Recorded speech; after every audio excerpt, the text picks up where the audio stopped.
কি আমল আমাদের উচিত করা এটা এখানে উল্লেখ করতেছে। 1 নম্বর হলো বিশেষভাবে কোরবানি দাতা এবং অন্যদেরও এই 10 দিন নিজের নখ চুল না কাটা, এটা একটা আমল, এটা একটা ফজিলতপূর্ণ আমল।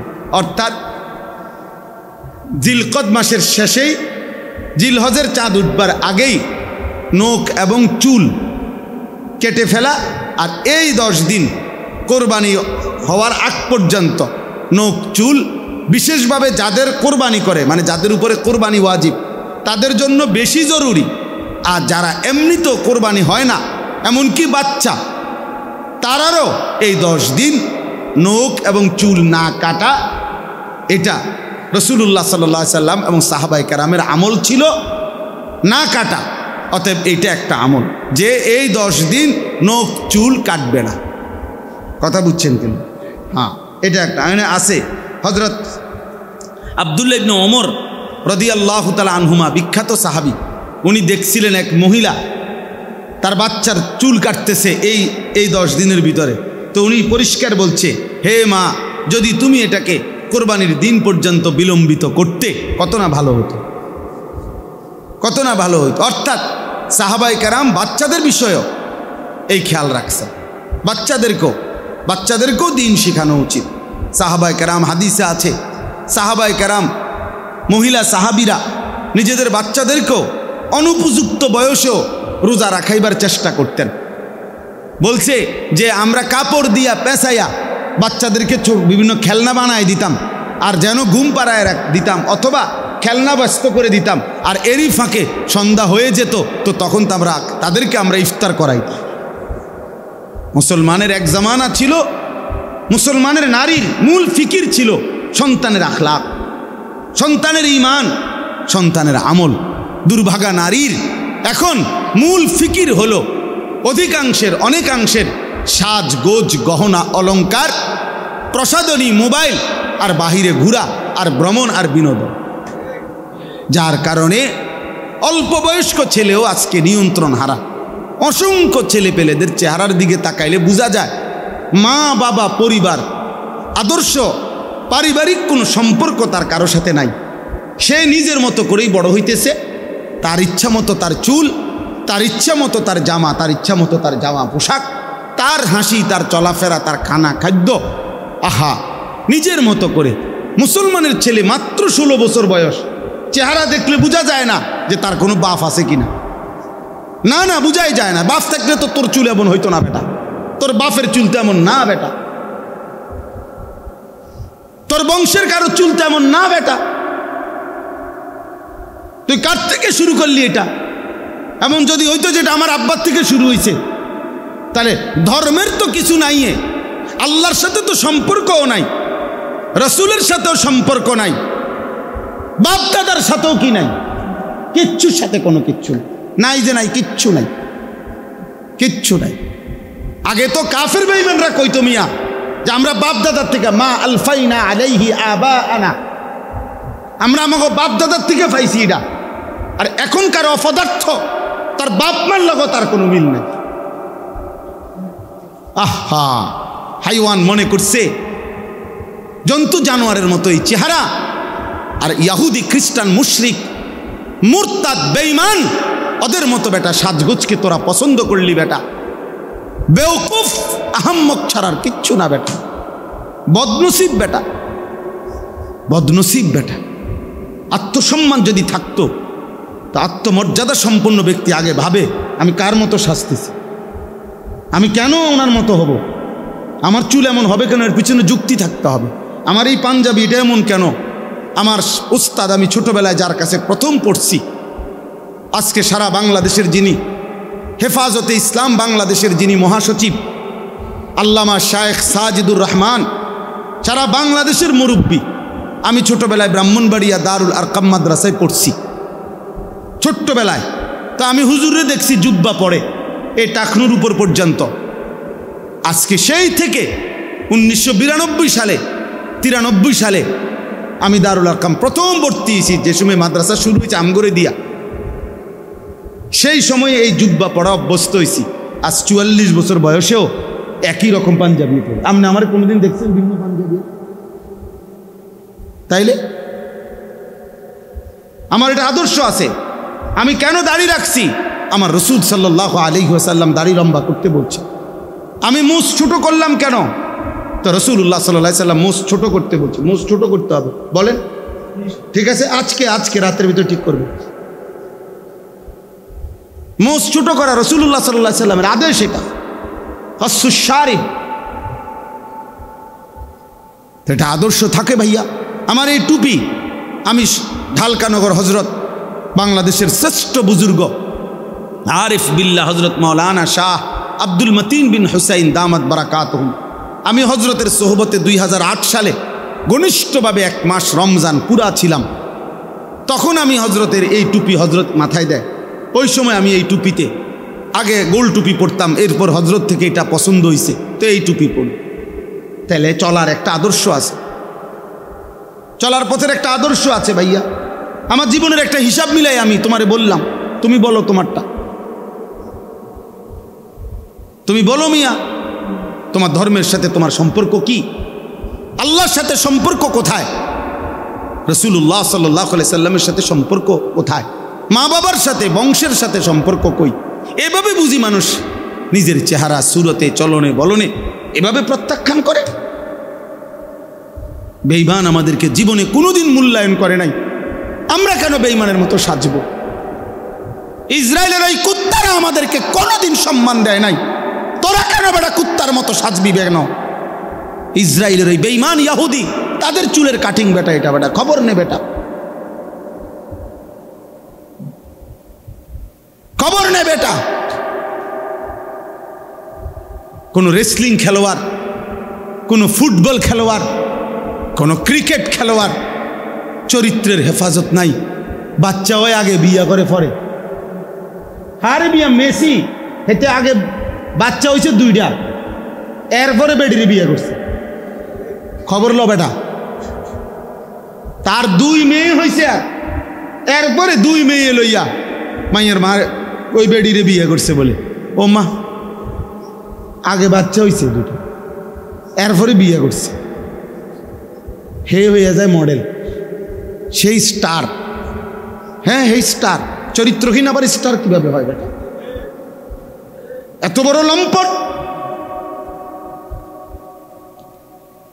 আমি মেসির ভক্ত। আস্তাগফিরুল্লাহ, তোর ইমানের সমস্যা বেটা, তোর কলিজা ইমান নাই বেটা। মুসলমানের ঘরে জন্ম নিয়ে তুই বেঈমানের ভক্ত হবি কেন? কাফেরের ভক্ত হবি কেন বেটা? আল্লাহ আমাদেরকে বুঝ দান করেন। এজন্য প্রিয় ভাই, এটা বুঝতে হবে। আজকে সময়ের ব্যবধানে, সময়ের প্রয়োজনে, আগামীর সময়টা ঈমান আর কুফরের যুদ্ধের সময়। শুইন ভাইয়া, সবাই মনে রাখেন, আগামীর সময় শুধু মুখের কথায় না, আগামীর সময় অস্ত্রের ঝনঝনানি আরো বাড়বে। বেঈমানও আস্ফালন বাড়াইছে, আলহামদুলিল্লাহ ইমানদারের হিম্মতও বাড়ছে। হ্যাঁ, 3 সেকেন্ড লাগে নাই, 30 সেকেন্ড লাগে নাই, 3 ঘন্টা লাগে নাই, ভারতের বেঈমানদের যুদ্ধ বিমান শোয়াই আলাইছে। ইমানদার প্রমাণ করে দিছে যে 1 চোখ আগাইলে 10 চোখ রাঙ্গায় শোয়া ফেলবে ইনশাআল্লাহ। এই জন্য এটা জরুরি দুদিকে। মুসলমানদের, আলেম ওলামাদের ইসলাম ধর্মের দিকে, ওলামায়ে কেরামের দিকে মানুষের আগ্রহ বাড়ছে। এজন্য আমাদের বাংলাদেশেও এই ঘাপটি মাইরা যাচ্ছিল যেই সমস্ত মুনাফিক, যেই সমস্ত ওলামা বিদ্বেষী জালেম বেয়াদব, ওরা পর্যন্ত শেষ পর্যন্ত ওরা নিজেকে লুকাইয়া রাখতে পারে নাই। কিশোরগঞ্জের এক বেয়াদব গত 2-3 দিন আগে বাংলাদেশের ওলামায়ে কেরামের যে নেতা নামের কলঙ্ক, চূড়ান্ত চরম বেয়াদব, ঘৃণ্য জঘন্য এক বেয়াদব, ওলামায়ে কেরামকে আমাদেরকে 500 টাকার মৌলবি আমরা নাকি। এত বড় বেয়াদব, বুড়ো হইয়া গেছে, অথচ বেয়াদবের কথা শুনলে মনে হয় সে কোনোদিন কোনো আলেমে দিন তার মাথায় কোনোদিন হাত বুলায় নাই।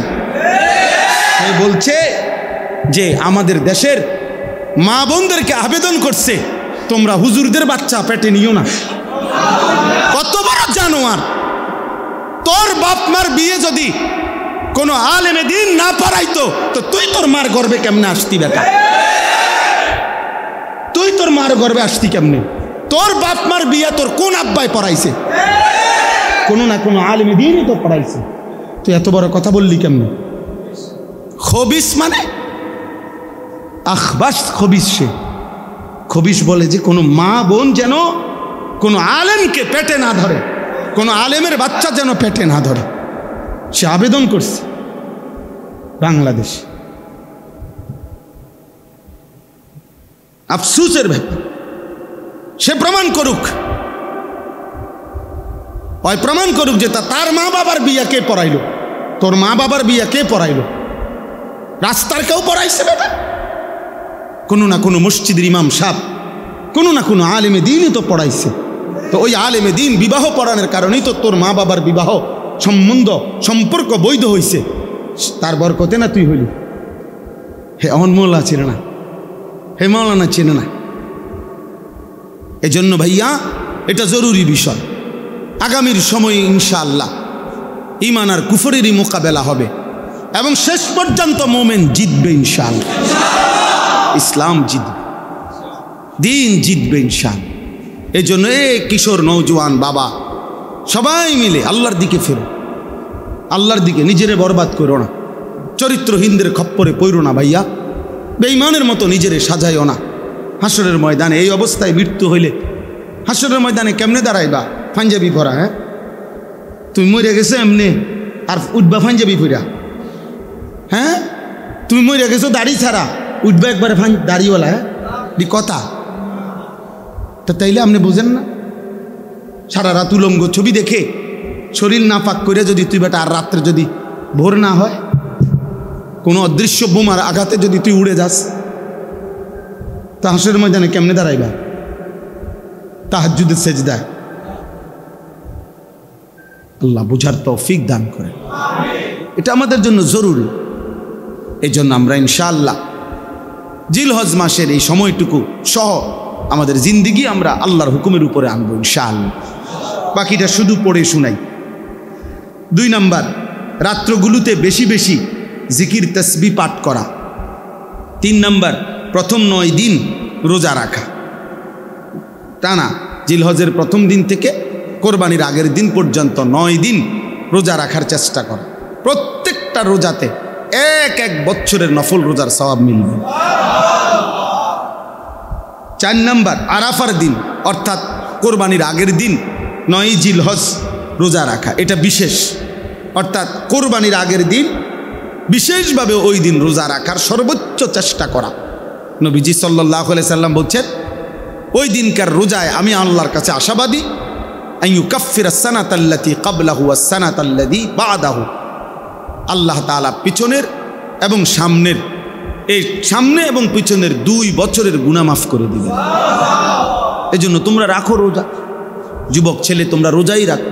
তোমরা অনেক ছেলে পেলে মনে করো আমরা পোলাইন মানে আমরা কি আমল দিয়ে আমরা কিনি। তোমরা আমল দিয়ে কিনো, তোমরা মোবাইল টিপা বই বই কেবল বেডি চাইবা আর তামসা করবা। তোমরাই তো আমল করবা মিয়া। শরীরে স্বাস্থ্য সামর্থ্য যার, সেই তো কি করবে? 90 বছরের বয়স্ক মানুষটার উপরে কেমনে আমল চাপায় দাও? আমল তো করবেই তাগড়া নওজোয়ান। আল্লাহ তৌফিক দান করেন।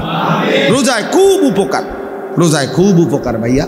প্রতি সোমবারে রোজা রাখো যুবক, দেখবা ইনশাআল্লাহ চরিত্র সুন্দর হবে, লজ্জাস্থানের চাহিদা কমবে, শাহওয়াত কমবে, নারীর প্রতি সারাক্ষণ আগ্রহ কমে আসবে, চরিত্র হেফাজত হবে। বৃহস্পতিবারে রোজা রাখো। আল্লাহ নবী নববী ঔষধ, এটা প্রেসক্রিপশন। আল্লাহ নবী সাল্লাল্লাহু আলাইহি ওয়াসাল্লাম বলছেন, নিশ্চয়ই রোজার মধ্যে নিজের যৌন শাহওয়াত প্রবৃত্তি, যৌন চাহিদা দমনের কার্যকর প্রতিষেধক। আল্লাহ তৌফিক দান করেন। 5 নাম্বার, তাকবীরে তাশরিক পড়া। আল্লাহু আকবার, আল্লাহু আকবার, লা ইলাহা ইল্লাল্লাহু আল্লাহু আকবার, আল্লাহু আকবার, ওয়ালিল্লাহিল হামদ। 9 জিলহজ মানে কোরবানির আগের দিন ফজর থেকে 13 জিলহজ কি পর্যন্ত? আসর পর্যন্ত। ঈদুল আজহার নামাজ পড়া কোরবানির দিন, 7 নাম্বার কোরবানি করা, 8 নাম্বার ঈদের দিন ও আইয়ামে তশরিক মানে ঈদের পরের 3 দিন, এই 4 দিনে রোজা না রাখা। মানে ঈদের দিন, কোরবানির ঈদের দিন, আর কোন দিন? পরের 3 দিন, এই 4 দিন কি না রাখা? রোজা। আল্লাহ নবী সাল্লাল্লাহু আলাইহি সাল্লাম বলছে আইয়ামুত তশরিক আইয়ামু আকলিন ওয়া শুরবিন ওয়া যিকরিল্লাহ। নবীজি বলছেন এই আইয়ামে তশরিক মূলত ওই 3 দিনকে বলে, 11, 12, 13, এই 3 দিন হলো খাদ্য পানীয় এবং আল্লাহর জিকির, আল্লাহর বন্দিগির সময়, অর্থাৎ রোজার সময়। তাহলে আল্লাহ তাআলা বান্দাকে যেমন রোজা রাখতেও বলছেন, রোজা না রাখতেও বলছেন। তাহলে আল্লাহ তাআলার হুকুমের কুদরতের এটা একটা বৈশিষ্ট্য, আল্লাহর আদেশের, যে কখনো করতেও বলছেন, কখনো ছাড়তেও বলছেন। কাজেই এতটুকুই কথা। আজকের এই ইসলাহি মজলিসে আমরা 2টা কথা বললাম। 1 নম্বর কথা হলো, প্রিয় ভাই কিশোর নওজোয়ান, দমক দিলেও মনে রাখো, দমক মাকসাদ না, তোমারে মনে করানো মাকসাদ। তুমি কোনোভাবে তোমরা এই যে কয়জন ছেলে তোমরা এই চুল স্বাভাবিক করো, ভালো হবে। আমি বললাম চুলের ফ্যাশন, পুরুষের সৌন্দর্য, এটা পৃথিবীর কোথাও নাই। তুমি খবর লই, পুরুষ চুল নিয়ে ব্যস্ত থাকবে, এটা বিশ্বাস করো, আমার কথা মনে থাকলে মনে রাখো, এটা তার ভিতরে মূলত মেয়েলি স্বভাব বেশি, এই জন্য কাপুরুষে। কারণ চুল নিয়ে বেশি ব্যস্ত থাকা, এটা বেডুইটটা খাচ্ছ, বোঝেন নাই কথাটা? এটা মূলত কি স্বভাব? মেয়েলি স্বভাব। কারণ মহিলার সৌন্দর্য হলো চুলে, নারীর চুলের আলাদা কি আছে? শোভা। নারীর চুলের একটা সৌন্দর্যের ব্যাপার। এই জন্য নারীর চুলের যত তেল বাজারে, বেডুইতে চুলের তেল এতটি তেল নাই তো, এটা নিয়ে কোনো মাথা ব্যথার বিষয় না। পুরুষ চুল নিয়ে ব্যস্ত থাকবে, এটা যেন এক ধরনের হাফ লেডিস। হ্যাঁ, চুলের ফ্যাশন নিয়ে ব্যস্ত থাকবা কেন? তুমি তো এটা নিয়ে ব্যস্ত থাকার কথা না। তুমি পৃথিবী গড়বা, তুমি দেশ গড়বা, তুমি জাতি গড়বা, তুমি ইসলামের জন্য জান কোরবানি করবা ইনশাআল্লাহ। আল্লাহ তাআলা বলেন যে ওয়ারাব্বুকা ইয়াখলুকু মা ইয়াশাউ ওয়া ইয়াখতারু। আল্লাহ তাআলাই যা ইচ্ছে করেন সৃষ্টি করেন এবং তিনিই বাছাই করেন, আলাদাভাবে নির্বাচিত করেন, বিশেষভাবে মর্যাদাবান করেন, বৈশিষ্ট্যমণ্ডিত করেন। কোনো ব্যক্তি, কোনো স্থান, কোনো সময়, কোনো জায়গা, কোনো মুহূর্ত, এই সব কিছু আল্লাহ তাআলাই বিশেষ আল্লাহর ইচ্ছে মতো সম্মানিত করেন, মহিমান্বিত করেন। শুক্রবার মর্যাদাবান, তো এটা আল্লাহ তাআলা করছেন। শবে বরাত মর্যাদাপূর্ণ রাত, তো এটা আল্লাহ তাআলাই করেছেন। শবে কদর মর্যাদাপূর্ণ রাত, তো এটা আল্লাহ তাআলাই করছেন। রমজান মাস মর্যাদাপূর্ণ মাস, তো এটা আল্লাহ তাআলা করছেন। কাবা ঘর মর্যাদাপূর্ণ স্থান, তো এটা আল্লাহ তাআলাই নির্ধারণ করছেন। মসজিদে হারাম মর্যাদাপূর্ণ মসজিদ, তো আল্লাহ তাআলাই নির্ধারণ করছেন। তাইলে আল্লাহ তাআলাই স্থান, ব্যক্তি, সময় ইত্যাদিকে আল্লাহ তাআলা তার ইচ্ছে মতো বাছাই করেন, বিশেষ কোনো সম্মান, মর্যাদা, ইজ্জত দান করেন। সমস্ত আম্বিয়া আলাইহিমুসসালাম, নবীগণ আল্লাহ তাআলাই নির্ধারণ করছেন। আল্লাহু ইয়াসতাফি মিনাল মালাইকাতি রুসুলান ওয়া মিনান নাস। আল্লাহ তাআলা বলেন যে আল্লাহ তাআলাই মানুষের মধ্য থেকে এবং জিনদের, ফেরেশতাদের মধ্য থেকে রসুল নির্বাচিত করেন। অর্থাৎ কে কে রসুল হবে, নবী হবে, এটা বাস্তবিক অর্থে আল্লাহ তাআলাই নির্ধারণ করছেন। কোরআনুল কারীমের মধ্যে আছে সুম্মা আওরাসনাল কিতাবাল্লাযীনা আসতাফাইনা মিন ইবাদিনা। আমার রসুলের পরে যুগে যুগে কারা কোরআনুল কারীমের উত্তরাধিকার হবে, সেই হাফেজ, আলেম, যাদের সিনার মধ্যে আল্লাহর কোরআন থাকবে, আল্লাহ বলেন এদেরকে আমি আল্লাহই যুগে যুগে বাছাই করে থাকি। ইসতাফাইনা, আল্লাহ বলে আমি বাছাই করেছি। ইয়াসতাফি, আল্লাহ বাছাই করেন। কোরআনুল কারীমের মধ্যে আছে আল্লাহু আ'লামু হাইসু ইয়াজআলু রিসালাতাহু। আল্লাহ তাআলাই সর্বাধিক ভালো জানেন তিনি তার রিসালত মানে কাকে রসুল বানাবেন। তাইলে স্থান, ব্যক্তি, সময়, মাস, বছর, সপ্তাহ, এসব কিছু যেখানে যেটা দামি, তো এটা আল্লাহ তাআলার ফয়সালা। তো আল্লাহ তাআলা এই পৃথিবীবাসীর জন্য পৃথিবী সৃষ্টির শুরুর থেকেই, আসমান জমিন সৃষ্টির সূচনা থেকেই 12টি মাস আল্লাহ তাআলা নির্ধারণ করছে। এই যে আমরা যে 12 মাস বলি, 12 মাসে বছর গুনি, এটা আল্লাহ তাআলা নির্ধারণ করে। এই জন্য বাংলাতে হিসাব করলেও 12 মাস, ইংরেজিতে হিসাব করলেও 12 মাস, আরবিতেও 12 মাস, আর অন্যান্য কোনো ক্যালেন্ডার থাকলেও সেগুলোও 12 মাস। তাহলে 12 মাসে যে গুনতে হবে 12 মাস, এর ভিত্তিতে এই ধারণা, এই সিদ্ধান্ত, এই 12 এই শব্দটি নির্ধারণ আল্লাহ করেছে। এই কথাটাই আল্লাহ তাআলা এখানে বলছেন, ইন্না ইদ্দাতাশ শুহুরি ইনদাল্লাহি 12 শাহরা। মাসসমূহের গণনা নিশ্চয় আল্লাহ তাআলার নিকটে 12টি। 12 মানে 12 মাস। এটা আল্লাহ তাআলা ফয়সালা করেছে। কখন থেকে? ফি কিতাবিল্লাহ। আল্লাহ তাআলা তার তাকদীরের মধ্যে এভাবেই লিখছেন যে মাস হবে 12টি। আর এটা এই পৃথিবীতে চালু করছেন কখন থেকে? ইয়াউমা খালাকাস সামাওয়াতি ওয়াল আরদ। আসমান জমিন সৃষ্টির সূচনা থেকে, যেদিন থেকে পৃথিবী আসমান জমিন শুরু, সময় শুরু, তো সেই থেকেই 12 মাস শুরু। ধীরে ধীরে 12 মাস নির্ধারণ হয়েছে। এমন কিছু এই হাতে ধরে মোবাইলের একটা সবচেয়ে বড় অভিশাপ হইল, ওই দুর্ভাগা বদনসিব আর নিজে কিছু শোনে না। এই বদনসিব কিছু বোঝেও না। আপনার এই দুর্ভাগা এটা নিয়েই এত বেশি মনোযোগী থাকে যে তার নিজের জন্য সে কিছুই নিতে পারে না। সব সময় এটা অভিজ্ঞতা। এটার প্রতি তার মোবাইল হাতে ধরে রাখলে, হাতে ধরে রেকর্ড করলে, হাতে ধরে ভিডিও করলে, ওয়াজ বয়ান, তে এই দুর্ভাগা আর কিচ্ছু বোঝে না। এই শুধু মানে সর্বোচ্চ যত্ন নিয়া মোবাইলটার মধ্যে উঠে, এইটাই যা, এটা একটা সুকারি, আমার মোবাইলে ওয়াজ আছে, বুঝছেন না? আমাদের দেশে আগে বলতো, অনেক গ্রাম্য মানুষ কয় না যে বেটা 2-4 জন হুজুর আমরা পকেটেই থাকে, এরকম বহুত হুজুর আমরা কি পকেটেই থাকে, এরকম আর কি। এইটাও এরকম এক ধরনের বাজে নেশা ছাড়া আর কিচ্ছু। এইটা এক ধরনের মানসিকতা যে যখন তখন যেখানে সেখানে যত্রতত্র যা পায় তার ছবি উঠানো, এক ধরনের বিকৃত মানসিকতা ছাড়া, অসুস্থ মানসিকতা ছাড়া আর কিচ্ছু। এর কোনো বৈজ্ঞানিক ভিত্তিও নাই, এর কোনো দার্শনিক কোনো যুক্তিও নাই। কোরআন সুন্নাত তো কোনো ন্যূনতম কিচ্ছু নাই, বাকি পৃথিবীর জাগতিক কোনো ব্যাখ্যাও নাই, কোনো কারণ।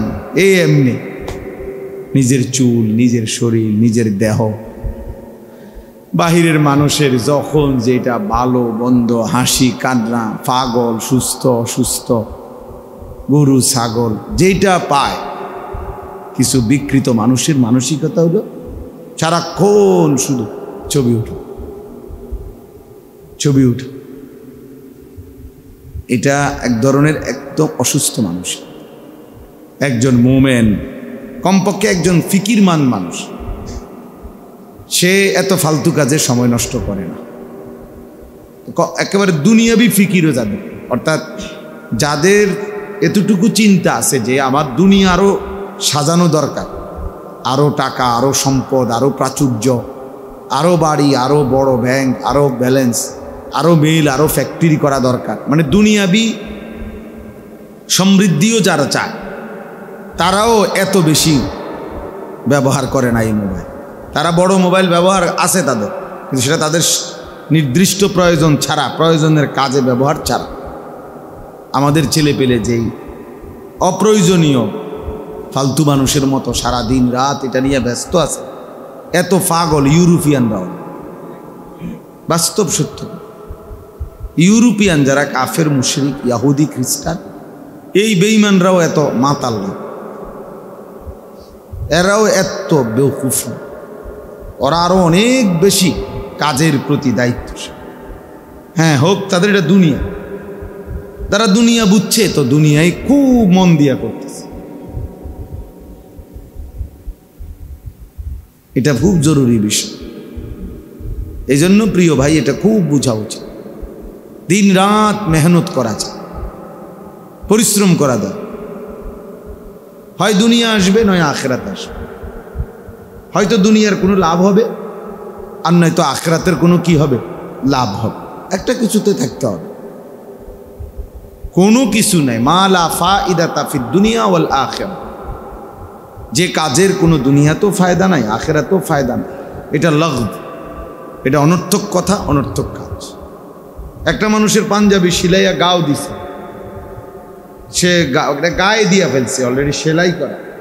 আপনি এটার মধ্যে আলাপ জুড়াই দিলেন, এটা কি কাপড়, টরে কি, টরে জাফানি টরে, কত করে লইছে? 260, 210 টাকা করে সিল্লাইয়া বেছে। আপনার কোন বেকু বেকুছে 260 করে? আমারে কইলেন না, ফেবরার কত বুঝলেন না? কয় গজ লাগবো আপনার? থান দরকার, থানায় না দেবো আপনার। এই শুরু হইলো এবারে হেমিয়া কইতে, আর দৌড় বেটা, তুই জানাস বেটা, চাই তুই করতে আনবি, এই লাগলো। অথচ পাঞ্জাবি এটা গায়ে দিয়ে 2 মাস গেছে গা, আপনি এটার দাম লইয়া, এটা মূলানি লই, কি অর্থ? তাহলে এই কথাটা বাহ্যিক দৃষ্টিতে দুনিয়ারও কোনো ফায়দা নাই, আখিরাতেরও কোনো কি নাই, ফায়দা নাই। এটা লাগব, বেহুদা কাজ। মোমেন লাগব করে না। কাজের প্রতি নিষ্ঠা, কর্তব্যের প্রতি নিষ্ঠাবান। আমি নিজে পড়ছি, মুফতি শফি রহমতুল্লাহ আলাই বলছেন যে কাজের প্রতি একনিষ্ঠতা, কর্মের প্রতি গভীর মনোযোগ, এটা যদি আল্লাহ তাআলা কোনো কাফেরের মধ্যে দেখে, বেঈমানের মধ্যে যদি এটা পাওয়া যায়, তো ওই তাকেও আল্লাহ তাআলা তার ওই কাজের মধ্যে উন্নতি, ওই নিষ্ঠার। মুফতি শফি রহমতুল্লাহ আলাই বলছেন নিষ্ঠা, একনিষ্ঠতা এত গুরুত্বপূর্ণ। এই জন্য গোটা পাশ্চাত্য ইউরোপ তাদের দুনিয়াবি এত উন্নতির পিছনে তাদের রাত দিনের গভীর মনোযোগ দুনিয়া সাজানোর মধ্যে। ফলে তারা এই লাইনে অনেক কিছু, এই যে আজকে ইসরায়েল যারা প্রতিনিয়ত মুসলমান ফিলিস্তিনিদেরকে মারছে, এদের জনসংখ্যা একদম অল্প, 1 কোটি না। ইসরায়েলের জনগোষ্ঠী 1 কোটি নয়, 1 কোটির চাইতে কম। আর আমাদের সারা বাংলাদেশে আমরা হলাম 18 থেকে 20 কোটি। নিখুঁত হিসাব করলে আরো হবে বেশি, সরকারি হিসাবে না এগুলা বলে। যাই হোক, ধরে নিলাম 18-20 কোটি, কিন্তু ওরা 1 কোটি নয়।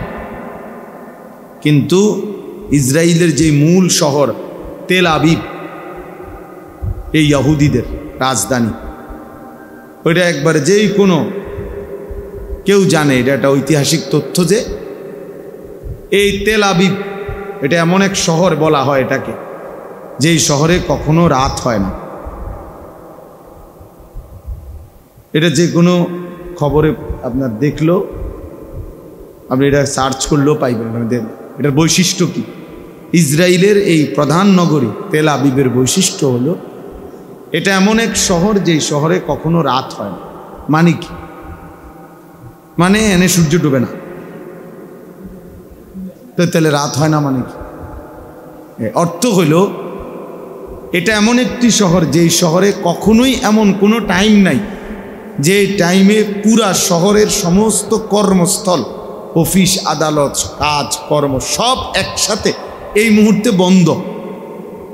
যে যেমন রাত 10টার পরে বা 12টার পরে সকাল 4টা পর্যন্ত কমপক্ষে মনে করেন এটুকু টাইম ঢাকা শহর বা একটা শহর যে অধিকাংশ 98% 99% কর্মক্ষেত্র বন্ধ, ঠিক না? কমপক্ষে 6 ঘন্টা, কমপক্ষে 8 ঘন্টা, মানে এই সময় কোনো কি নাই, অফিস আদালত ব্যাংক ব্যালেন্স মিল ফ্যাক্টরি চালু নাই। হ্যাঁ, বিচ্ছিন্ন কিছু থাকতে পারে,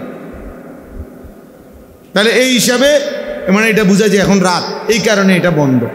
কিন্তু তাদের ওই শহরে 24 ঘন্টা বাই রোটেশন এভাবে কাজ হয়, অফিস আদালতের নিয়ম নিজাম কাজকর্মের, যে রাত 2টা দিনের 2টা বরাবর বরাবর একদম সেম। ওই রাত 2টা তো দিনের 2টায়, রাত 12টাতেও দিনের 12টার মতো সমান তালে কাজ চলে বাই রোটেশন। এই পরিমাণ মেহনত করে, এই পরিমাণ পরিশ্রম তারা করে, এই কারণে বলে যে তাদের ওই শহরে কখনো রাত হয় না, সারাক্ষণই কি করে, কাজ করে। ফলে এই 1 কোটির চাইতে কম মানুষ আজকে সারা পৃথিবীর, এই সারা পৃথিবীতে যদি 800 কোটি মানুষ হয়, কথার কথায় আরো কম হোক বেশ হোক, ধরে নিলাম 800 কোটি মানুষ যদি হয়, আর এরা যদি 1 কোটি হয়, তাহলে বাকি মানুষ কত? 799 কোটি। এই 799 কোটি মানুষকে যারা যন্ত্রণা দিতেছে, কষ্ট দিতেছে, 799 কোটি মানুষের বিরুদ্ধে ষড়যন্ত্র করে 24 ঘন্টা যারা, তারা এই 1 কোটি মানুষ। তাদের যন্ত্রণা থেকে, তাদের ষড়যন্ত্র থেকে, তাদের ফাঁদ থেকে মুসলমানও নিরাপদ না, খ্রিস্টানও নিরাপদ না, অন্য কোনো জাত ধর্মও কি না নিরাপদ। এরা সবাইকে তটস্থ রাখে এবং সবার পিছনে ছড়ি ঘুরা, আঙ্গুল ঘুরা। পৃথিবীর যেখানে যা হয় তার পিছনে তাদের হাত আছে। বিশৃঙ্খলা যেই কোনো ছোট বড় দেশে যত রকমের বিশৃঙ্খলা, এর মধ্যে তাদের ইন্ধন আছে। এত সাংঘাতিক, এত ভয়ঙ্কর, জঘন্য। তো আমার বলার উদ্দেশ্য হলো তাদের এটা মন্দ দিক, কিন্তু তারা পরিশ্রমী। বোঝেন না কথাটা? পরিশ্রমী। কিন্তু আমাদের হালাত হলো, আমাদের অবস্থা হইল, আমাদের সংখ্যাগরিষ্ঠ এবং মূল সন্তান যারা, অর্থাৎ কিশোর যুবক, যেটা হইল মূল কর্মের টাইম, পরিশ্রমের টাইম, গড়ার টাইম, গায়ে গতরে খাটনের টাইম, এরা হইল সংখ্যাগরিষ্ঠ অকর্মণ্য অপদার্থ। এদের জীবনের কোনো লক্ষ্য নাই, উদ্দেশ্য নাই। একজন বাবা কষ্ট করে হয়তো বিদেশ করতেছে, এই একজন বাবার বিদেশের উপার্জনের উপরে সংসারের 6টা অপদার্থ মোবাইল টিপে আর খায়, ঘুমায়, আর ওই বেচারার ঘাম বাইয়া বাইয়া পড়ে। এই হলো,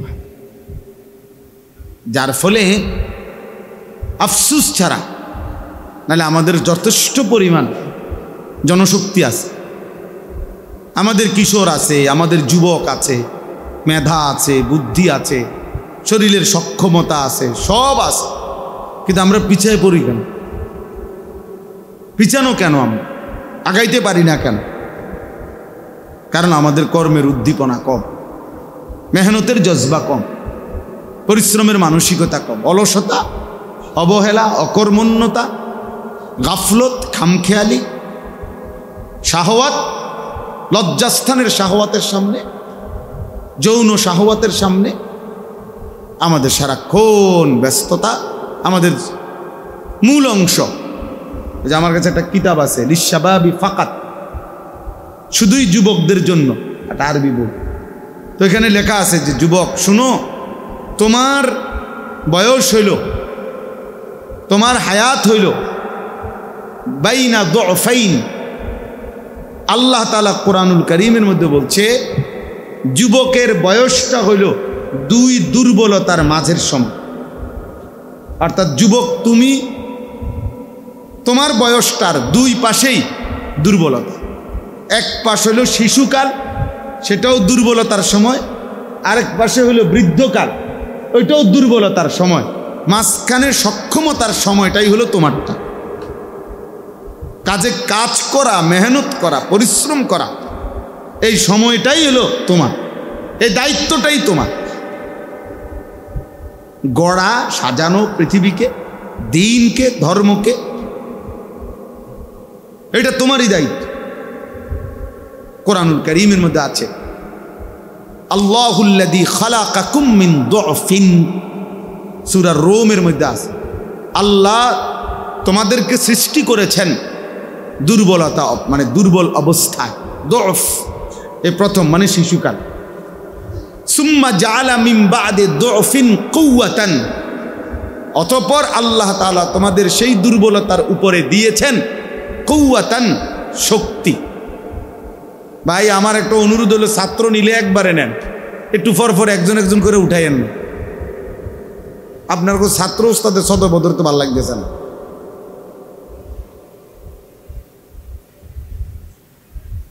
উঠাউঠি করবেন না কেউ, একদম উঠাউঠি করবেন না। এটা কোনো 3 ঘন্টার জন্য বসছি না, বসছি অল্প একটু টাইম। আমি আপনাকে চাইতে বেশি ঘড়ির দিকে তাকাইতেছি। আলহামদুলিল্লাহ, আমি তো ভাবছি হবেই না, যেই বৃষ্টি নামছে। এরপরও ওরে বললাম যে জি গাও মৌলানা আব্দুল কাইয়ুম সাহেবরে, আইতাম না, যাই বাজিয়ে ঘুমাইতাম। এরপরে হে বলছে না হুজুর যাইতেন কইছে। আমি যাক যাই তাইলে। তাইলে আল্লাহ তাআলা বলতেছেন সুম্মা জাআলা মিন বা'দি দুফিন কুওয়াতান, অতঃপর আল্লাহই তোমাদের সেই দুর্বলতার উপরে দিলেন কুওয়াতান, মানে কি? শক্তি, তার মানে যৌবন। সুম্মা জাআলা মিন বা'দি কুওয়াতিন দুফান ওয়া শাইবা, এই যে পুনরায় আবার সেই শক্তিতে ফিরিয়ে দিলেন দুর্বলতা এবং বৃদ্ধ অবস্থা। তাহলে আশ-শাবাবু বাইনা দুফাইন, যুবক হলো 2 দুর্বলতার, বাম এদিকেও তার দুর্বলতা, এদিকেও তার কি দুর্বলতা। যৌবন কালটাই কাল। এবার তুমি যদি পিছন দিকে ফিরো তাইলেও দুর্বলতা, যদি সামনে আগাও তাইলেও কি আসতেছে? তাহলে কাজ করার এখনই সময়, মেহনত করার এখনই সময়। দেশ গড়া, জাতি গড়া, সমাজ গড়া এখনই সময়, এখনই সময়। নিজের আখিরাত গড়া এখনই সময়।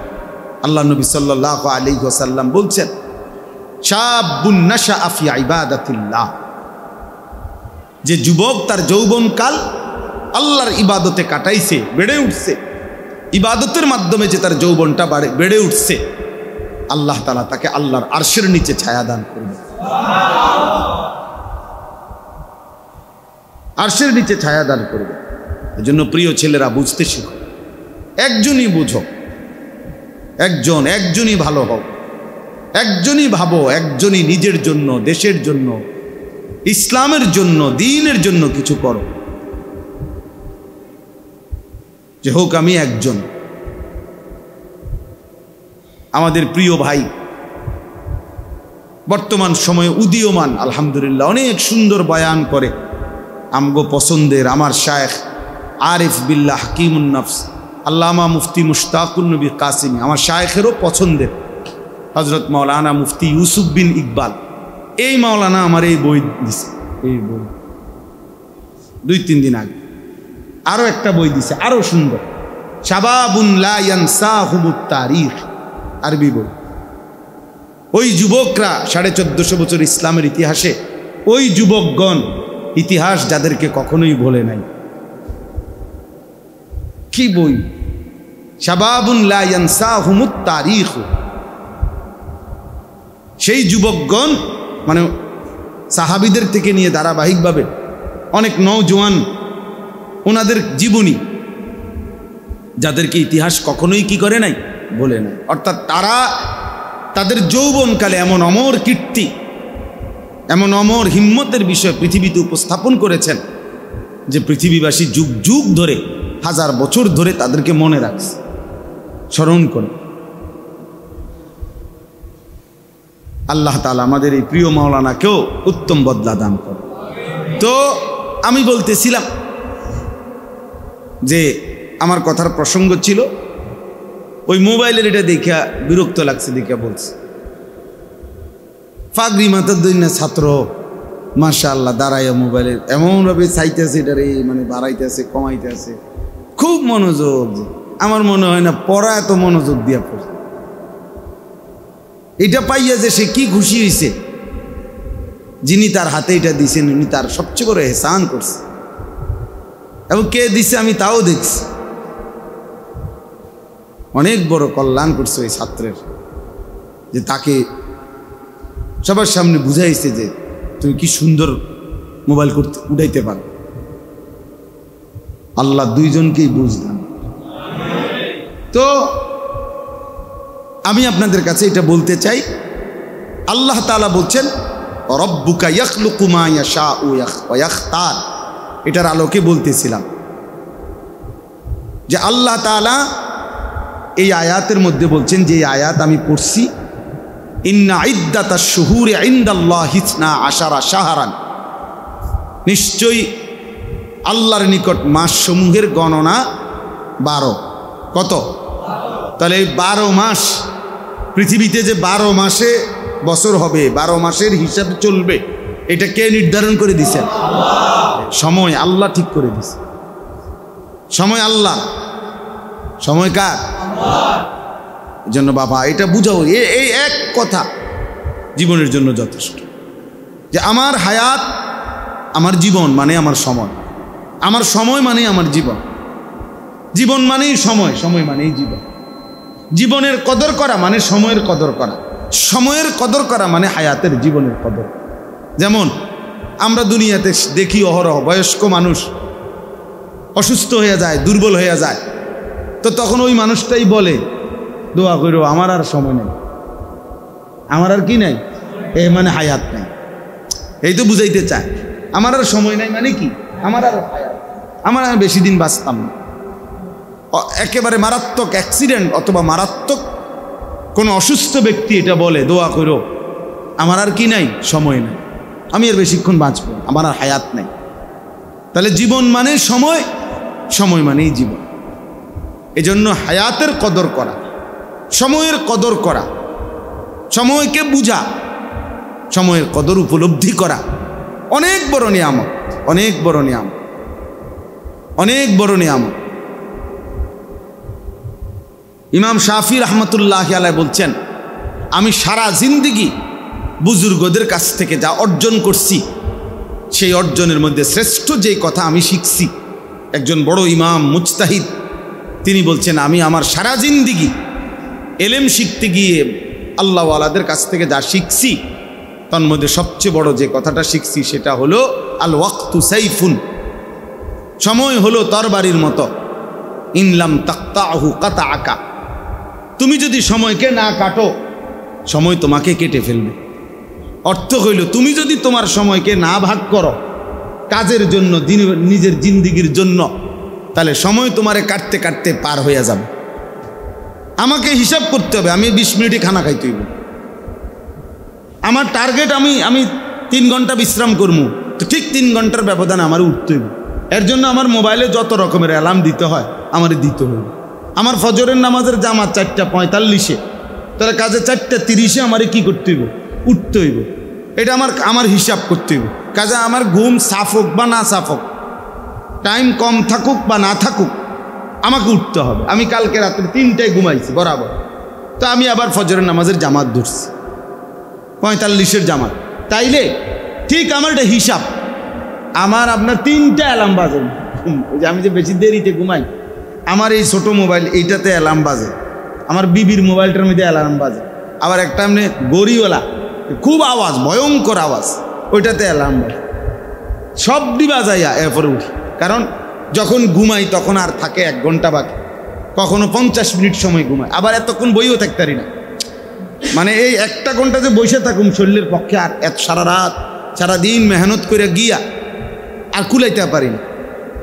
তাইলে কিন্তু আমাকে তো উঠতেই হবে, এটা আমার জিম্মাদারি।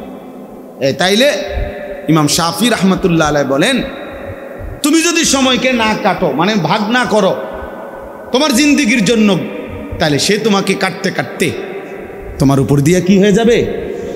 এটার সহজ প্রমাণ হলো, সবচেয়ে সুন্দর উদাহরণ হলো ওই দেওয়াল ঘড়ি। রাত্রেবেলা অন্ধকারে লাইট নিভাই ফেললে, একাকী হলে, চারিদিকের আওয়াজ বন্ধ হয়ে গেলে কেউ খেয়াল করে দেখবেন দেওয়াল ঘড়ি তখন এই সেকেন্ডের কাটাটা কাট কাট কাট করে একটা কট কাট আওয়াজ শোনা যায়। আমি প্রায় এটা মনোযোগ দিয়ে শুনি, আমার বাসা ভাল লাগে আমার কাছে। এটা ভাবি আরই যে আমারে সময় আমারে কাটতে কাটতে কি করতেছে, চলে এই সেকেন্ড ঘুরছে, মানে আমার হায়াত, আমার হায়াত, আমার ঘন্টা চলে যাচ্ছে, আমার মিনিট চলে যাচ্ছে, আমার মিনিট চলে যাচ্ছে। আমি যখন বাসার থেকে আজকে বের হয়েছি তখন বাজে 12:30, এখন বাজে কি 8টা, 7:50। তাইলে এই সময় আমার উপর দিয়ে কি আমার হায়াত থেকে কমাই দিল। এই জন্য আল্লাহ তাআলা বলেন, আসমান জমিন সৃষ্টির সূচনা থেকেই আমি আমার তাকদীরের ফয়সালা অনুপাতে 12টি মাস নির্ধারণ করেছি। মিনহা আরবাআতুন হুরুম, আর এই 12টি মাসের মধ্যে আমি আল্লাহ তাআলাই 4টি মাসকে সম্মানিত করেছি। কয়টা মাস? যালিকা দ্বীনুল কাইয়্যিম, আল্লাহ বলে এটা আমার অকাট্য বিধান, মানে মাস হবে 12টা আর এই 4টা মাস থাকবে সম্মানিত। এটা কখনোই নড়চড় হবে না, নড়চড় হবে না। 11 মাসও হবে না, 13 মাসও হবে না, 13 মাসও হবে না। একবার আপনার আমাদের এই বাংলাদেশে 1 ঘন্টা কমায় দিছিল, মনে আছেন আব্দুল কাইয়ুম ভাই? আহা মুসিবত কাহাকে বলে, 1 ঘন্টা কমায় দিছিল। তখন এই যন্ত্রণায় আমরা তখন এমন বিপদ ছিল যে আপনার তখন বলতে হইতো প্রত্যেক কাজে আগের 9টা না অনের 9টা, আগের 10টা নাকি এখনকার 10টা, আগের 11টা নাকি অনকার 11টা, এইটা বলতে হইতো। এত বিরক্ত লাগতো তখন।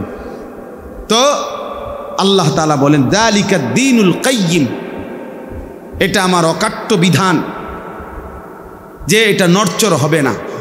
এইবার আল্লাহ তাআলা বলেন, এই যে কথাটা আমার বলার উদ্দেশ্য, ফালা তাজলিমু ফিহিন্না আনফুসাকুম, এই কথাইটা বলার জন্য এটা পড়ছি। আল্লাহ তাআলা বলেন, অতএব হে আমার বান্দাগণ, সম্মানিত ওই 4টি মাসে তোমরা গুনাহের মাধ্যমে, আমার আমল বর্জনের মাধ্যমে এবং গুনাহ করার মাধ্যমে নিজের উপরে জুলুম করো না, নিজেরে বরবাদ করো না। ফালা তাজলিমু ফিহিন্না আনফুসাকুম, ওই মাসগুলোতে তোমরা নিজের উপরে কি করো না, জুলুম করো না।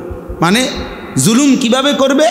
2 ভাবে। এক হলো কর্তব্য করণীয়গুলো ছেড়ে দেওয়ার মাধ্যমে, 2 নিষেধগুলো করার মাধ্যমে।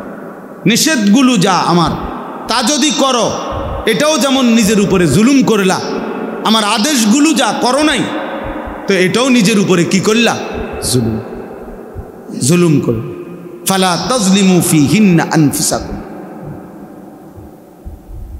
তোমরা নিজের উপরে জুলুম করো না।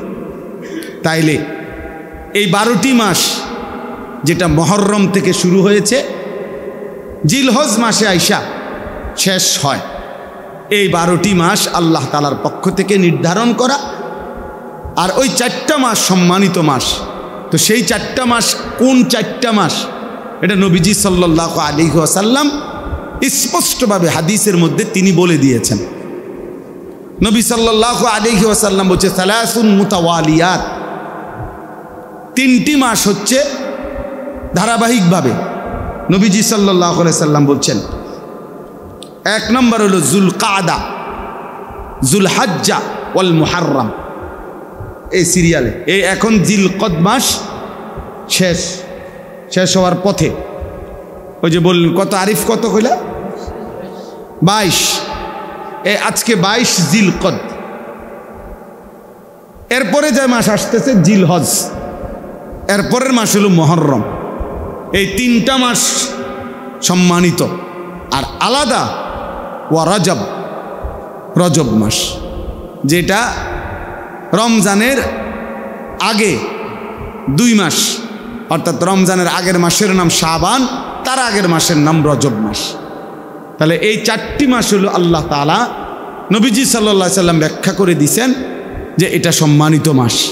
আল্লাহ বলছেন তোমরা এই মাসগুলোতে বিশেষভাবে, সারা বছর তো আছোই হুকুম, আবারও বলছি বান্দা, এই পবিত্র সম্মানিত মাসগুলোতে গুনাহের মাধ্যমে নিজের উপরে জুলুম করো না। আমার আদেশ, আমার কর্তব্য কাজ তোমার ছেড়ে দেওয়ার মাধ্যমে নিজের উপরে জুলুম করো না। একটা জরুরি কথা মনে রাখতে হবে, আল্লাহ তাআলার প্রতিটি আদেশ পালন না করা নিজের উপরে জুলুম করা। আল্লাহ তাআলার প্রতিটি নিষেধ আমি কিংবা আপনি করা, এটা নিজের উপরে জুলুম করা। জুলুম বলা হয় ওয়াদউ শাইই ফি গায়রি মাহাল্লিহি। জুলুম কাকে বলে? যে জিনিস যেখানে রাখার কথা, যে জিনিস যেখানে থাকার কথা, সেটাকে ওইখানে না রাখা, অন্যত্র রাখা, এটাই জুলুম। এটাই কি? ওয়াদউ শাইই ফি গায়রি মাহাল্লিহি, ভিন্ন জায়গায় যেখানে রাখা। তা আমি একজন আল্লাহর গোলাম, তা আমার জিন্দেগি থাকার কথা ছিল আল্লাহর হুকুমের অনুপাতে করা। তিনি করতে বলছেন আমি করব, তিনি নিষেধ করেছেন আমি ছাড়ব, এটাই তো আমার পরিচয়। ওই যে আমরা কিতাবের মধ্যে পড়ছি, বহু বুজুর্গানে দ্বীনের আমলে আগের পূর্বে এমন কৃতদাসও ছিল, এমন আল্লাহওয়ালা। পূর্ববর্তী জামানায় চাকর, গোলাম, কৃতদাসও ছিল এত বড় দিনদার, এত বড় দিনদার যে সে কৃতদাসকে কোনো আল্লাহওয়ালা বাজার থেকে কিনছে, গোলাম কিনে জিজ্ঞাসা করছে তোমার নাম কি? বলছে গোলামের আবার কোনো নাম কি? মনিব তাকে যে নামে ডাকে সেটাই গোলামের নাম। তুমি কি খাইতে পছন্দ করো? তো বলছে গোলামের আবার পছন্দ কি? মনিব তাকে যা খাইতে দেয় সেটাই গোলামের খাবার। তুমি কি পড়তে পছন্দ করো?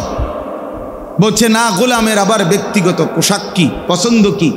মনিব তাকে যা পড়তে দেয় এটাই তার গোলামের কি পছন্দ। তখন ওই বুজুর্গ চিৎকার করে কানছে আর বলছে হায়, এক কৃতদাস মহান আল্লাহকে যে পরিমাণ চিনছে, বা কমপক্ষে মনিবকে যে পরিমাণ চিনছে, আমি যদি আমার মনিবকে এই পরিমাণ চিনতাম কত না ভালো হইত, কত না ভালো হইত, কত না উত্তম হইত। আজকে তোমরা যে কয়জন যুবক আছো প্রিয় ভাই, তোমরাও তোমাদের উপরে সুস্থ সময়, সবল টাইম, এখন তোমাদের ফুললি ব্রেন এখন শার্প, তোমরা এখন সুস্থ সবল স্বাভাবিক, বুড়াও না, অসলও না, পঙ্গুও না, মাতালও না, পাগলও না, তার সিরাও না, প্রতিবন্ধীও না। তাহলে সর্বদিকে সুস্থ থাকার পরেও এদ্দুর আকল, এদ্দুর দিমাগ যাদের নাই যে আমার আল্লাহ আমারে কি করতে বলছে, আমার রসুল সাল্লাল্লাহু আলাইহি ওয়াসাল্লাম আমাকে কি করতে বলেছেন, এটা যা বোঝে না, এদ্দুর বিবেক যার নাই, তার মতো অপদার্থ আর কেউ হইতে পারে না, আর কেউ হইতে পারে না। এটা নিজের উপরে নিজেকে নিজে ছোট করা ছাড়া, যে আমি এমন একজন যুবক যার কোনো আকল বলতে নেই, বিবেক বোধ, বুদ্ধি বিবেচনা বলতেও কিছু নেই।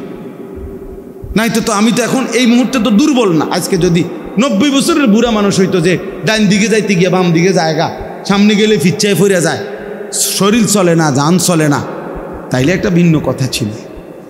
তোমাদের সমস্যা কি ভাই? নামাজ পড়তে তোমাদের অসুবিধা কি? আমার এই কোমরের এই পিঠে, এই বাম দিকে কোমরের এই সাইডটাতে 24 ঘন্টা ব্যথা করে, একের ফুল টাইম সারাক্ষণ ব্যথা করে। আমি ইন্ডিয়াতেও, দিল্লিতে ডাক্তার দেখাইছি, অনেক টাকার ওষুধ খাই, কিন্তু এটা সারাক্ষণ ব্যথা করে। তাইলে এটা এখন 40 বছরের পর থেকে,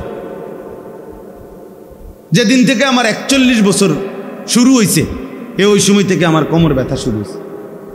আমার স্পষ্ট হিসাব আছে, 40 বছরের পর থেকে 41 বছর, 1-1.5 বছরের মাথায় চশমা পড়তে হয়েছে, ছোট্ট লেখাটা কম দেখি।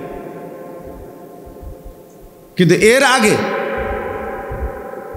ক্লান্তি কাকে বলে, দুর্বলতা বলতে কি, অলসতা বলতে কি, আমি এটা তেমন একটা বুঝতাম না।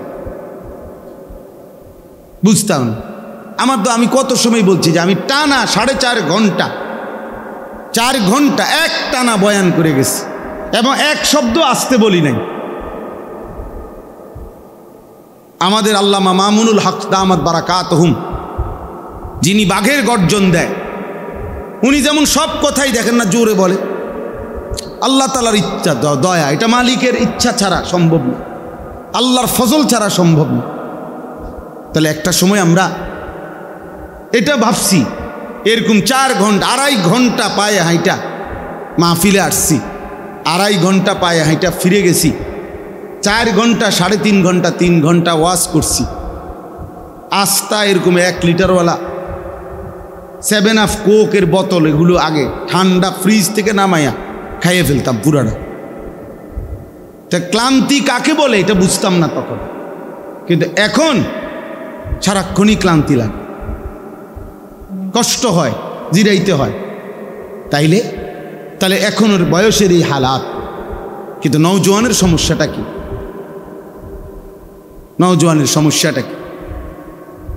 এই জন্য হযরত যায়েদ ইবনে সাবিত রাদিয়াল্লাহু তাআলা আনহু, বিখ্যাত সাহাবী, মাত্র 16 বছর বয়সে হযরত আবু বকর সিদ্দিক রাদিয়াল্লাহু তাআলা আনহু ওনাকে বলছিলেন যে কোরআনুল কারীম পুরা 30 পারা, রাসূলুল্লাহ সাল্লাল্লাহু আলাইহি সাল্লামের লক্ষের চাইতে বেশি সাহাবী নবীজির ইন্তেকালের পরে যার কাছে যেটুকু লেখা আছে, কারো কাছে তখন কোরআন শরীফ একসাথে 30 পারা একসাথে একজনের কাছে লেখা ছিল না, টুকরা টুকরা ছিল। কারো কাছে 10 আয়াত, 1 সূরা, 2 সূরা, এরকম বিচ্ছিন্ন বিচ্ছিন্ন ছিল।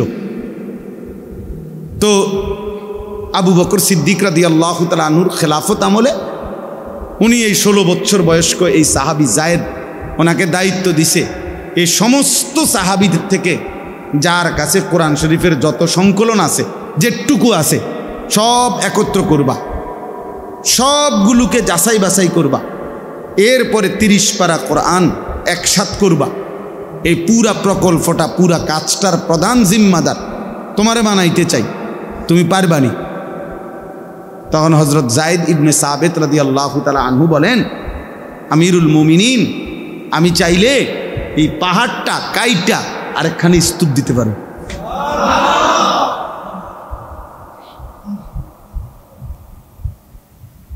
আমি এই পাহাড়িটা কাইটা আরেকখানে থুপ দিয়ালাম।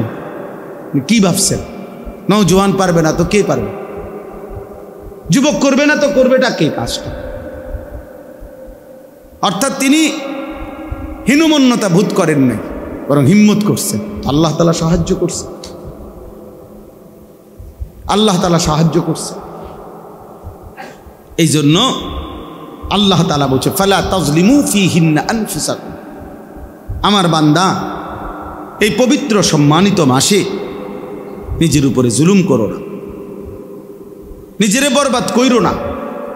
কোরআনুল কারীমের মধ্যে বহুত আয়াত আছে ভাইয়া, আল্লাহ তাআলা এই কথা বান্দার কাছে, আমাদের কাছে চেয়েছেন যে প্রতিটা গুনাহ বান্দা জুলুম, তুমি তোমার উপরে জুলুম করো না, তুমি নিজেরে ধ্বংস করে দিও না নিজের হাতে। কোরআনুল কারীমে আল্লাহ তাআলা বলছে, ওয়ালা তুলকু বিআইদিকুম ইলা তাহলুকা, তোমরা নিজের হাতে নিজেকে ধ্বংসের দিকে ঠেলে দিও না। ইয়া আইয়ুহাল্লাযীনা আমানু আলাইকুম আনফুসাকুম, হে মুমিন ঈমানদার, তোমরা প্রত্যেকেই নিজেকে মজবুতভাবে আঁকড়িয়ে ধরো। আল্লাহ বলছে, লা ইয়াদুররুকুম মান দাল্লা ইযা ইহতাদাইতুম, আল্লাহ বলে তুমি যদি হেদায়েতের উপরে উঠতে পারো, ঈমান আমলের উপরে, কলিজার মধ্যে যদি আল্লাহর মহব্বত, রাসূলের ভালোবাসা ঢুকাইতে পারো, সেজদার মজা যদি তুমি একবার পাও, আল্লাহকে ডাকার স্বাদ যদি একবার পাও, কোরআন পড়বার, আল্লাহর জিকির করার, আল্লাহর হুকুম মানবার, তো আল্লাহ বলছে এবার গোটা দুনিয়া মিলেও আর কেউ তোমাকে পথভ্রষ্ট করতে পারবেন। সারা পৃথিবী ল্যাংটা হয়ে নাচুক, আমার সমস্যা কি? হেতে বুঝে না, এতে নাচুক, আমার কি? আমি তো মুমিন, আমি তো মুসলমান। খ্রিস্টান সেনাপতি একজন কিশোর নওজোয়ান সাহাবীকে বন্দি করে যুদ্ধে তার সুন্দরী মেয়ে দিয়ে 3 দিন আমরা উর্দু কিতাবে পড়ছিলাম।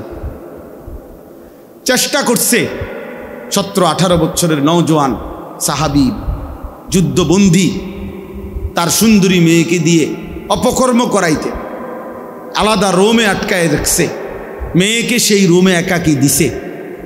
3 দিন পরে সেই মেয়ে বলছে তার বাবাকে যে ইন্নাহু হাজারুন আম শাজারুন, এই যুবক হয়তো পাথর নয়তো কোনো গাছ, এ মানুষ না। লা ইয়ালতাফিতু ইলাইয়া মাররাতান, এই যুবক বাবা একবারের জন্য আমার দিকে ফিরেও তাকায় না। লা ইয়াদুররুকুম মান দাল্লা ইযা ইহতাদাইতু। নবী সাল্লাল্লাহু আলাইহি ওয়াসাল্লাম বলেন, ইয়া শাবাবা কুরাইশ গুদ্দু আবসারাকুম ওয়াহসানু ফুরুজাকুম। নবীজি বলছে, হে কুরাইশের যুবকগণ, তোমাদের চোখ নিচের দিকে নামাও, লজ্জাস্থানের হেফাজত করো। রাসূলুল্লাহ সাল্লাল্লাহু আলাইহি ওয়াসাল্লাম বলছে, মান ইয়াদমান লি মা বাইনা লাহইহি ওয়া মা বাইনা রিজলাইহি আদমান লাহুল জান্নাহ। যে তার 2টা জিনিস ঠিক রাখবে, এই দায়িত্ব নিবে, আমি রাসূল তার জান্নাত বুঝায় দেব, এই দায়িত্ব নিলাম।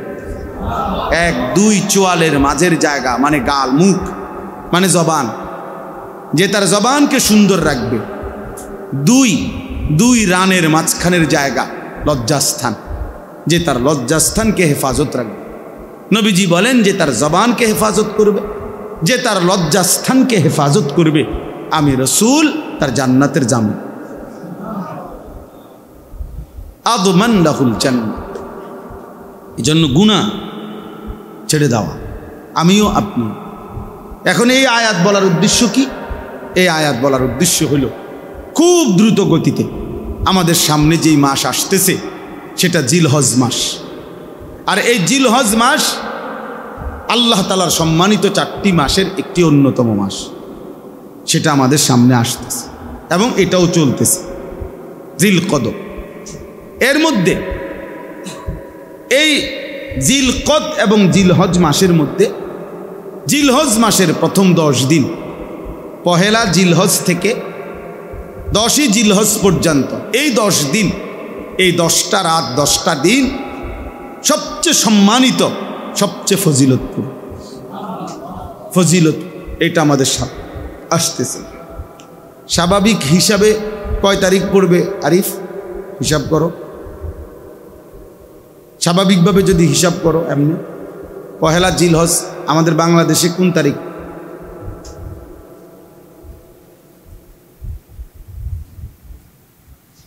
জি 28 এপ্রিল অথবা 29 এপ্রিল, আর সরি মে, 28 বা 29 মে পহেলা জিলহজ হবে। জিলহজের চাঁদ উঠলে এই 10টা রাত 10 দিন আল্লাহ নবী সাল্লাল্লাহু আলাইহি সাল্লাম বলছেন, আমি এটাই পড়ছি এখানে। নবীজি সাল্লাল্লাহু আলাইহি সাল্লাম বলছেন, এই 10 রাত, এখানে যে সম্মানিত মাসের বিশেষ এই 10টা দিন 10টা রাত, নবীজি সাল্লাল্লাহু আলাইহি সাল্লাম বলেন, মা মিন আইয়ামিন আল আমালুস সালিহু ফিহা আহাব্বু ইলাল্লাহ মিন হাযিহিল আইয়াম, ইয়ানি আইয়ামাল আশর। আল্লাহ তাআলার নবী সাল্লাল্লাহু আলাইহি সাল্লাম বলেন, আল্লাহ তাআলার নিকট যতগুলো দিন আছে সমস্ত দিনের মধ্যে এই 10টি দিন আহাব্বু ইলাল্লাহ, সবচেয়ে প্রিয়, সবচেয়ে ভালোবাসার, সবচেয়ে পছন্দের। কি পছন্দের? আল আমালুস সালিহু ফিহা, এই 10 রাতের আমল, এই 10 রাতের 10 দিনের আমল কোনো বান্দা যদি, কোনো মুমিন যদি এই জিলহজের এই 10 দিন, জিলহজের এই 10 দিন বিশেষভাবে আমল করে, আমলের মধ্যে কাটায়, আল্লাহর গুনাহ নাফরমানি, আল্লাহর অবাধ্যতা থেকে নিজেকে হেফাজত করে, আর আল্লাহ তাআলার হুকুম আর আদেশের মধ্যে নিজেকে ব্যস্ত রাখে, আহাব্বু ইলাল্লাহ, এটা আল্লাহ তাআলার কাছে সবচেয়ে প্রিয় এই সময়ের আমল, এই 10 দিনের আমল। তো সাহাবীরা জিজ্ঞেস করছে, আজীব প্রশ্ন করছে, ক্বালু ইয়া রাসূলুল্লাহ ওয়ালাল জিহাদু ফি সাবিলিল্লাহ, হে আল্লাহর রাসূল, এই 10 দিনের আমল, এই 10 দিন গুনাহ থেকে বাঁচা আর এই 10 দিন আমলের কাটানো, এটা কি আল্লাহর রাস্তায় জিহাদ ফি সাবিলিল্লাহ তার চাইতে দামি? নবীজি বললেন ক্বালা ওয়ালাল জিহাদু ফি সাবিলিল্লাহ। হ্যাঁ সাহাবীরা, আল্লাহর রাস্তায় জিহাদের চাইতেও দামি। অর্থাৎ এই 10 দিন আল্লাহর রাস্তায় জিহাদের চাইতেও দামি। তবে একটা ব্যাখ্যা দিছে নবীজি, ইল্লা রাজুলুন খারাজা বিনাফসিহি ওয়া মালিহি ফালাম ইয়ারজি মিন যালিকা বিশাইইন। হ্যাঁ, তবে আগের থেকেই যেই মুজাহিদ নিজের জান এবং মাল নিয়ে পুরাপুরি আল্লাহর রাস্তায় যুদ্ধে বের হয়ে গেছে, এখনো যুদ্ধের ময়দানেই আছে, সেই যুদ্ধের ময়দান থেকে আর ফিরেই নাই, যে পুরা ওয়াকফ করে দিছে নিজেকে আল্লাহর রাস্তায় জিহাদের জন্য, তিনি এই 10 রাত্রি 10 দিনের ইবাদতকারীর চাইতেও দাম। আর স্বাভাবিক জিহাদ, স্বাভাবিকভাবে নতুন করে এই সময়ের জিহাদ ফি সাবিলিল্লাহর চাইতেও এই 10 রাত্রি 10 দিনের ধারাবাহিক আমল এবং গুনাহ থেকে মুক্ত থাকা আল্লাহর কাছে অধিক প্রিয়। তাইলে কি বোঝা গেল? সেরকম একটি গুরুত্বপূর্ণ সময় আমাদের সামনে আসতেছে। এই জন্য আমরা যারা এখানে বসছি সবার মধ্যে এই নিয়ে মানসিকতা থাকা উচিত। এই 10 রাত্রি এই 10 দিনের মধ্যেই ইসলামের অত্যন্ত গুরুত্বপূর্ণ 2টা ইবাদত পালন হয়। একটা হলো হজ, আরেকটা হলো কোরবানি। 10ই জিলহজ কোরবানি আদায় হয়, আর একেবারে 9ই জিলহজ ইয়াউমে আরাফার মাধ্যমে শ্রেষ্ঠতম ইবাদত হজ কি হয়? আদায় হয়। তাইলে হজ এবং কোরবানির মতো শ্রেষ্ঠ ফজিলতপূর্ণ গুরুত্বপূর্ণ ইসলামের মৌলিক ইবাদতের অনুষ্ঠিত হয় এই 10 দিন 10 রাত্রের মধ্যে। আবার সাথে সাথে ধারাবাহিকভাবে এই 10 দিন 10 রাত্রের আমলও আল্লাহর কাছে আহাব, অধিক প্রিয়। এই জন্য আমরা যদি একটু খেয়াল করি, এই যে কয়জন ইসলাহি মজলিসে আমি মনে করাই দিলাম, যাদেরই সুযোগ হয়, যারাই চেষ্টা করা উচিত, কিশোর হোক, যুবক হোক, বয়স্ক হোক, আলেম গাইরা আলেম, আমাদের সবাই এই সামনের এই 10 দিন জিলহজের 10 দিনকে আলাদাভাবে ইবাদত আমলের দ্বারা রঙিন করা, গুনাহ থেকে শতভাগ ফিরে থাকার সর্বাত্মক চেষ্টা করা। আল্লাহ তৌফিক দান করে। কোরআনুল কারীমের মধ্যে একটা সূরা আছে, 30 নম্বর পারা, কোরআনুল কারীমের 89 নম্বর সূরা। ওই সূরার মধ্যে আল্লাহ তাআলা 2টা জিনিসের কসম করেছেন, ওয়াল ফাজরি ওয়া লায়ালিন আশর। আল্লাহ বলেন, আমি আল্লাহ কসম করলাম ফজরের ওয়াক্তের। কোন ওয়াক্তের? আর 2 নাম্বার ওয়া লায়ালিন আশরি, আল্লাহ তাআলা বলেন আমি 10 রাত্রির কসম করলাম। হযরত আব্দুল্লাহ ইবনে আব্বাস সহ বিশিষ্ট মুফাসসিরিনে কেরামের অভিমত হইল, এই যে আল্লাহ 10 রাত্রির কসম করছেন কোরআনে, এর দ্বারা এই জিলহজ্জের এই 10 রাত্রিকে বোঝানো হয়েছে। তাহলে জিলহজের এই 10 রাত্রি আল্লাহর কাছে প্রিয়, এজন্য আল্লাহ তাআলা এই 10 রাত্রির কসম করেছেন। এজন্য এটা আমাদের সামনে। এখানে আমার কাছে যেই কিতাবটা আছে, জিলহজ ও কুরবানি, এই বইটার নাম ফাজায়েল ও মাসায়েল, ছোট বই। আমাদের বর্তমান জাতীয় মসজিদ বাইতুল মুকাররমের যিনি সম্মানিত খতিব, সারা পৃথিবী বিখ্যাত আলেমে দ্বীন হজরত মাওলানা আব্দুল মালিক সাহেব দামাত বারাকাতুহুমুল আলিয়া, উনার যেই মাদ্রাসা, বাংলাদেশের শ্রেষ্ঠ দ্বীনি মাদ্রাসা মারকাজুদ দাওয়া আল ইসলামিয়া, ওই মাদ্রাসার সাবেক নায়েবে মুফতি, অনেক বড় বুজুর্গ মুহাক্কিক আলেম হজরত মাওলানা মুফতি মোহাম্মদ ইয়াহিয়া, উনি লিখছেন এই বইটি। আমার সবচেয়ে পছন্দের বই এটা।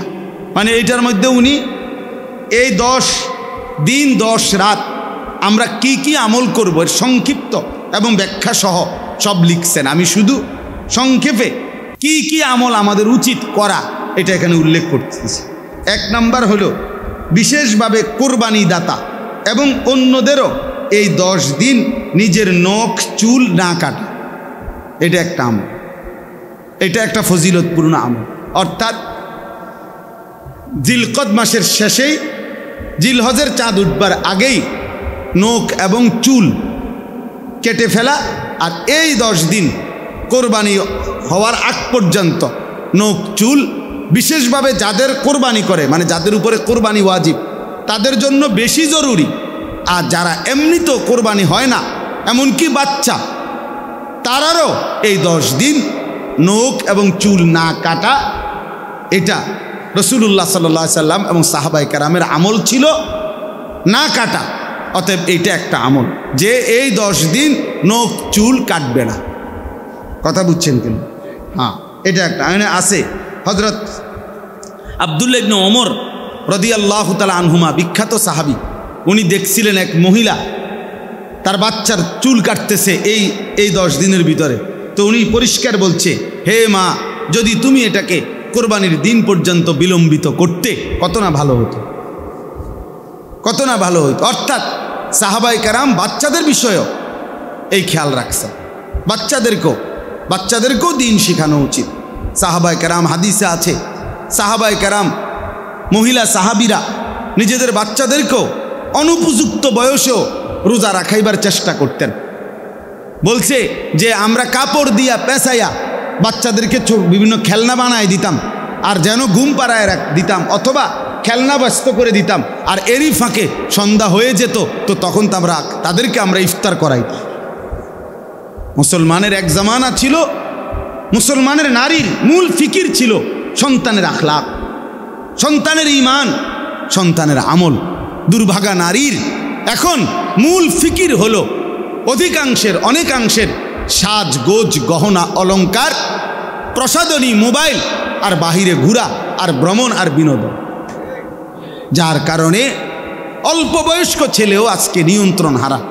অসংখ্য ছেলেপেলেদের চেহারার দিকে তাকাইলে বোঝা যায় মা বাবা, পরিবার, আদর্শ, পারিবারিক কোনো সম্পর্ক তার কারো সাথে নাই।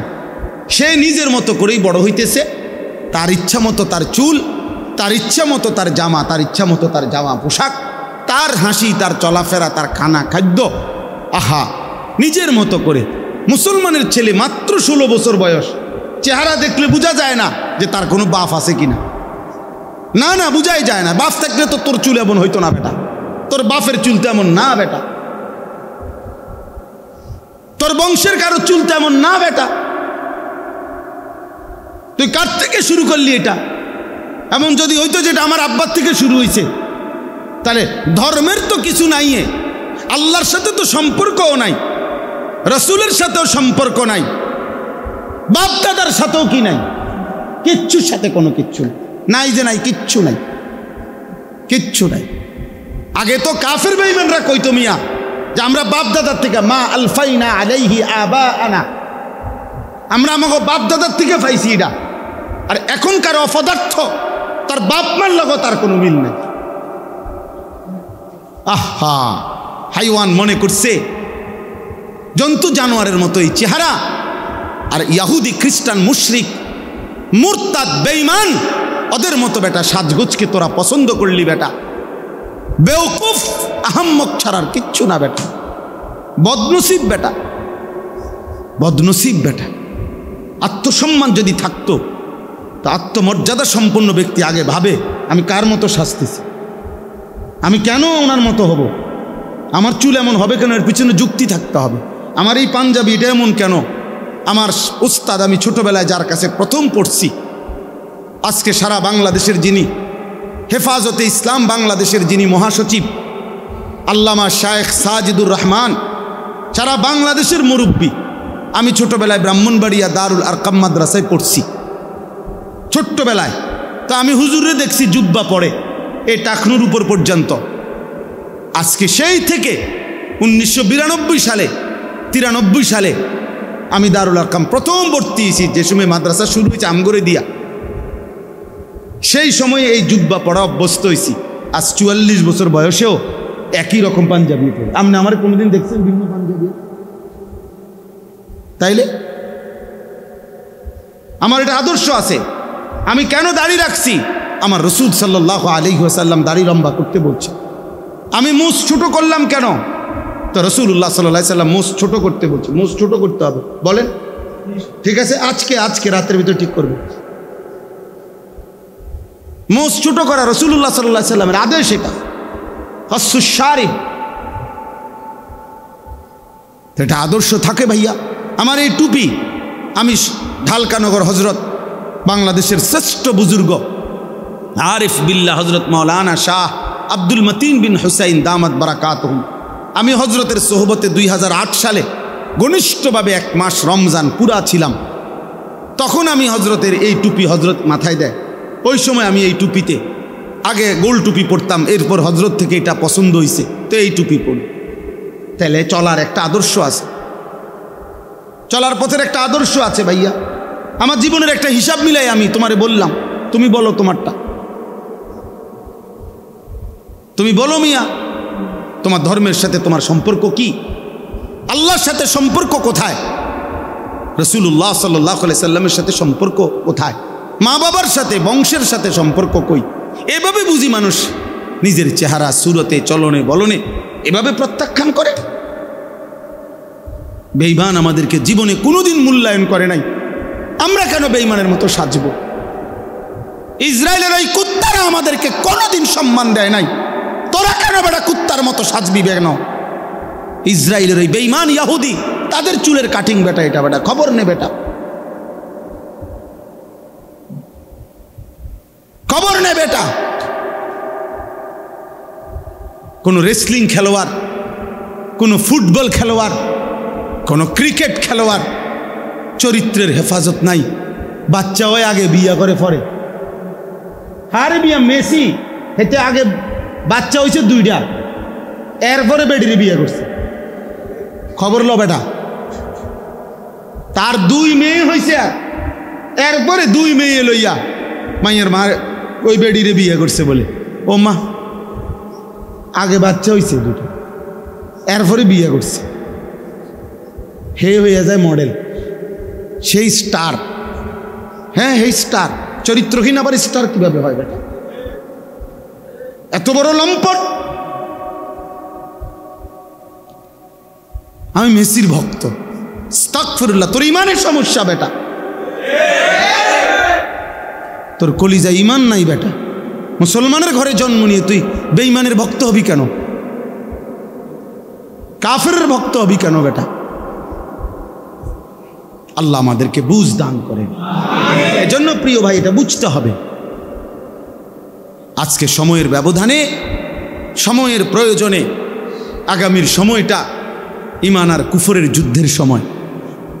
শুইনো ভাইয়া, সবাই মনে রাখেন, আগামীর সময় শুধু মুখের কথায় না, আগামীর সময় অস্ত্রের ঝনঝনানি আরো বাড়বে। বেঈমানও আস্ফালন বাড়াইছে, আলহামদুলিল্লাহ ইমানদারের হিম্মতও বাড়ছে।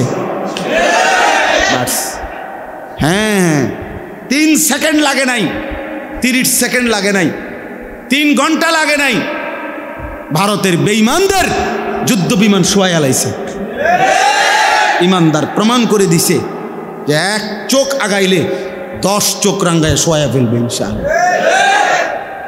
এই জন্য এটা জরুরি দুদিকে, মুসলমানদের আলেম ওলামাদের ইসলাম ধর্মের দিকে, ওলামায়ে কেরামের দিকে মানুষের আগ্রহ বাড়ছে। এজন্য আমাদের বাংলাদেশেও এই ঘাপটি মাইরা যাচ্ছিল যেই সমস্ত মুনাফিক, যেই সমস্ত ওলামা বিদ্বেষী জালেম বেয়াদব, ওরা পর্যন্ত শেষ পর্যন্ত নিজেকে লুকাইয়া রাখতে পারে নাই।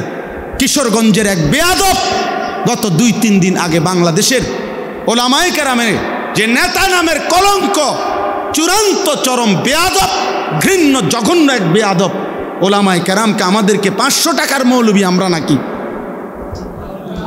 এত বড় বেয়াদব, বুড়ো হয়ে গেছে, অথচ বেয়াদবের কথা শুনলে মনে হয় সে কোনোদিন কোনো আলেমে দিন তার মাথায় কোনোদিন হাত বুলায় নাই।